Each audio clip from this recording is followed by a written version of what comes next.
Muchas gracias, Richard, por el espacio, a Pachacamani y bueno, también al CEDLA y al Carlos Revilla por la oportunidad de aportar en este podcast. Desde que lo hice, yo veo mi ciudad desde otra manera, ¿no? Yo vivo en Horizontes y bueno, estos temas normalmente no los tocamos, ¿no? Pensamos que por otros lados son los temas centrales de nuestra ciudad, pero ahí los gestores municipales van a tener un trabajo muy duro en los próximos años con respecto a la problemática del agua y todo lo que implica. Yo quería compartir algunas reflexiones en torno a este material. Este podcast no ha sido concebido como un proyecto sonoro, eso es muy importante decirlo. De hecho, deriva un poco de la investigación que el CERLA y Carlos Revilla han ido trabajando para más bien bajar, digamos, algo, resumir en, en un lenguaje, ¿no? Transformar un poco el lenguaje para pues la radio, ¿no? Eso es lo que la radio y toda la web, ¿no? Eso me parece súper importante, ¿no? Y el trabajo que, bueno, me ha tocado hacer, pues lo he desarrollado con Iván Méndez, que también es un músico y también trabaja bastante en el tema de diseño sonoro.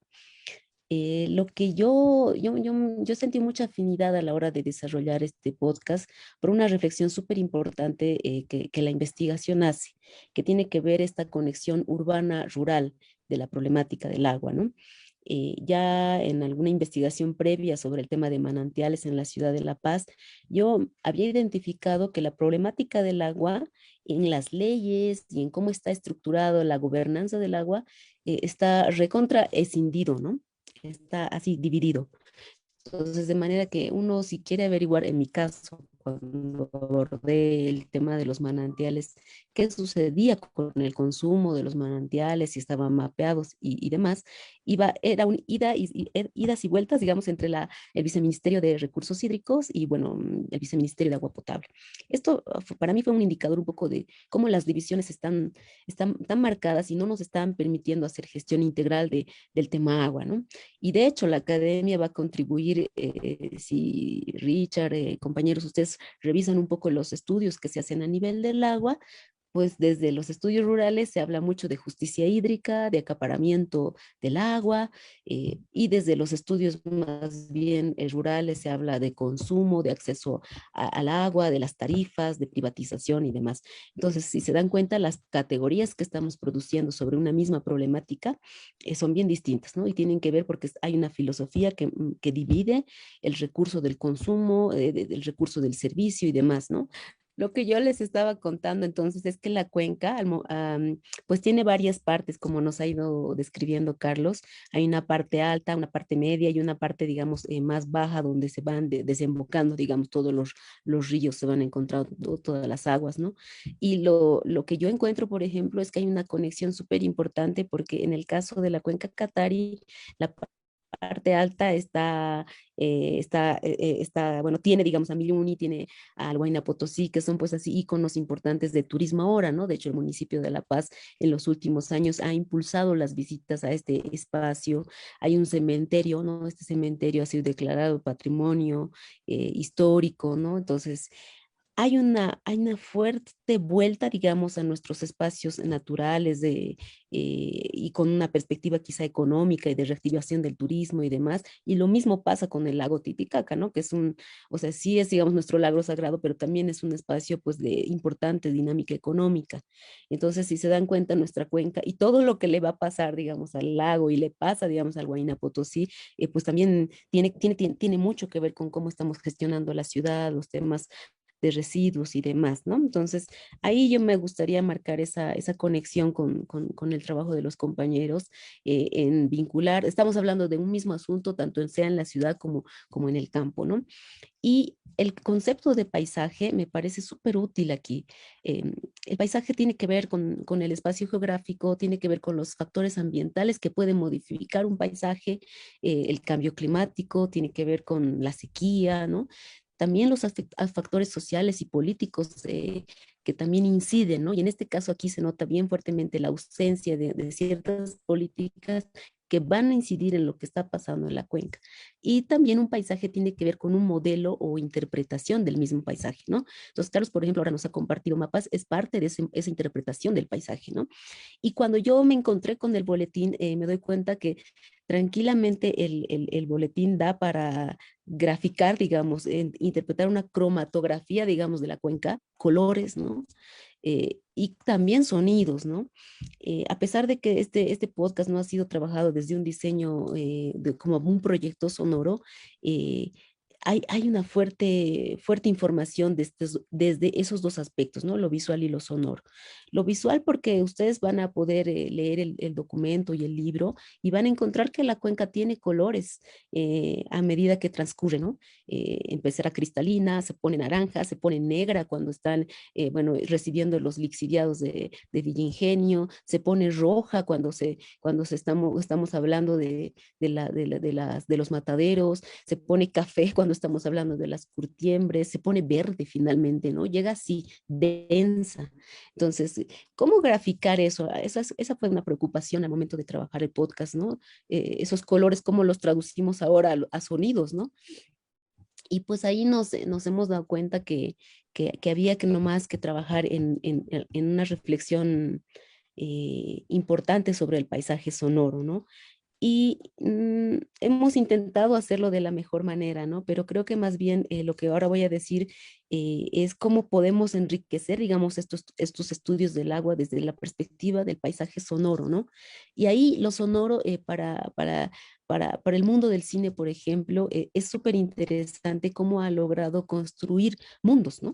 Si ustedes ahorita se imaginan una película, cómo estos sonidos ayudan, digamos, a recrear ambientes de tensión, de alegría, felicidad, tristeza, pues es a partir de los sonidos, ¿no? Y ahí es súper interesante el trabajo que han hecho, bueno, desde el mundo del cine, ¿no? Fusionar sonidos, ¿no? Un gato con un perro, ver qué va a pasar, ¿no? Los tonos, ¿no? Agudos, graves, la profundidad también, ¿no? Nos hacen un sonido, uno podría imaginarse que está en una caverna simplemente con trabajar un poco la reverberancia de un efecto y demás, ¿no?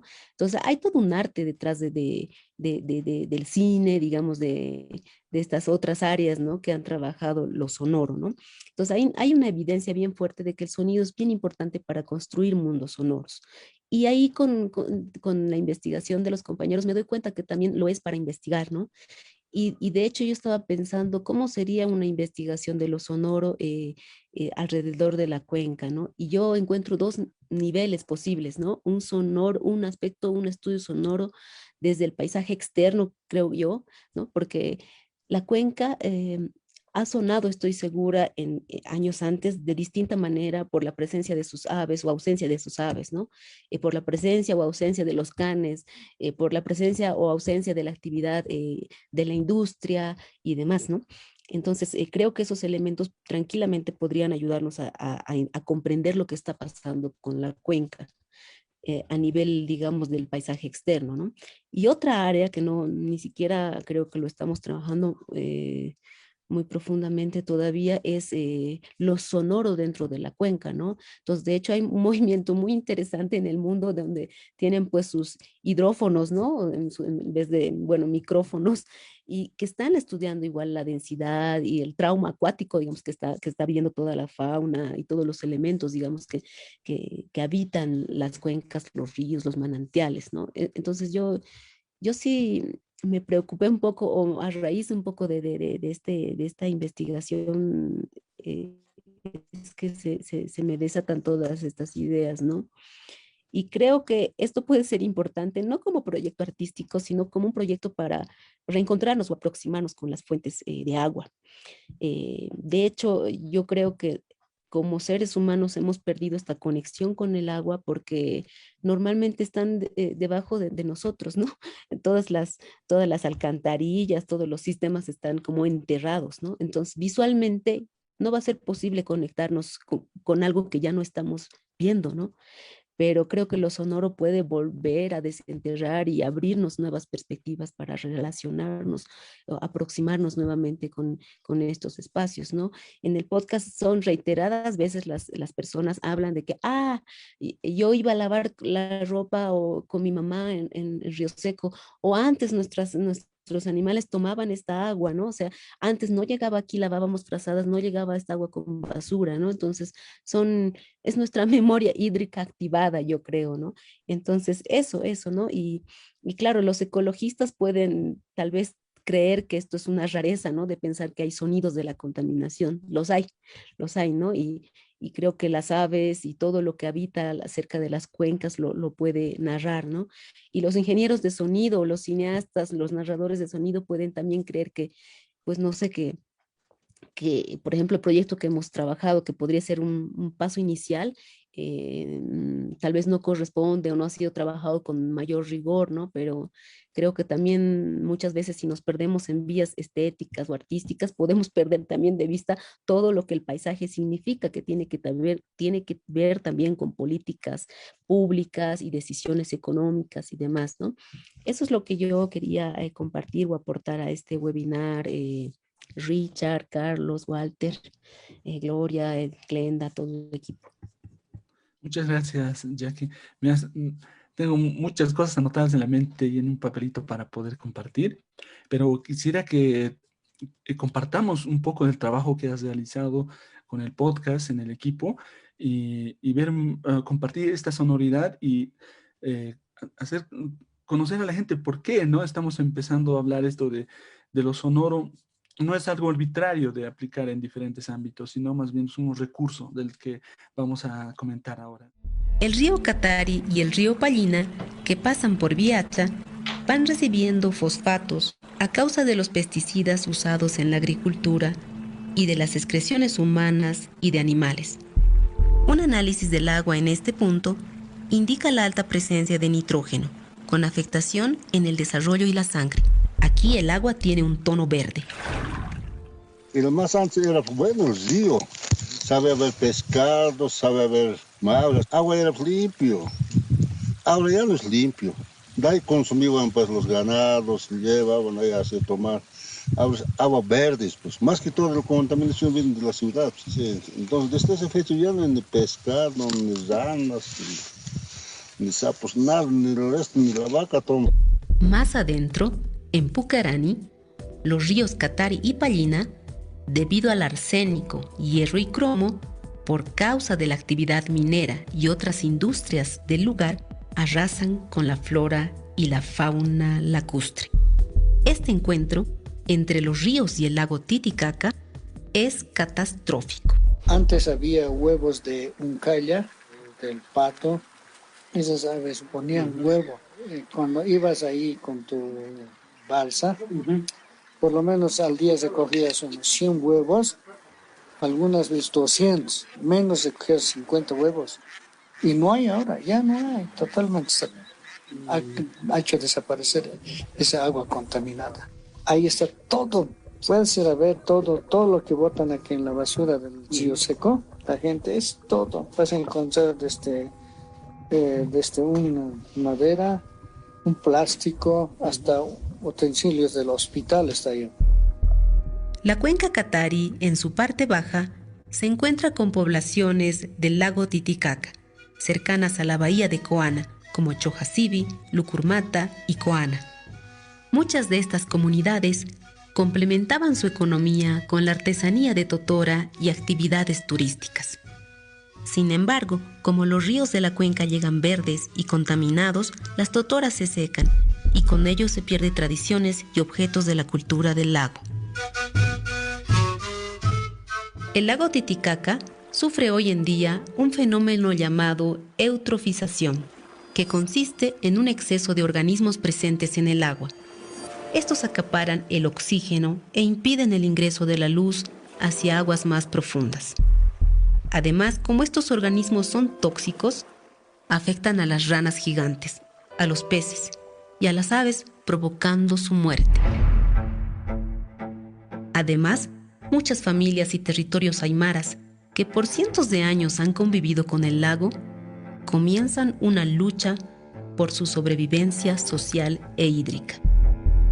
La historia de la contaminación de las cuencas tiene que ver con la historia de las ciudades y de las áreas rurales.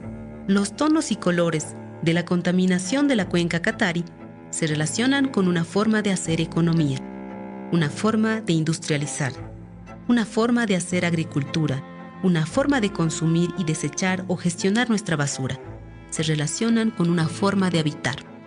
Para cambiar nuestra relación con la cuenca, es importante reparar los daños ambientales producidos por las minas, gestionar adecuadamente la basura y los rellenos sanitarios, controlar las descargas industriales sobre los ríos, adecuar y ampliar las plantas de tratamiento de agua residual y de la basura, y sobre todo cambiar nuestra forma de pensar.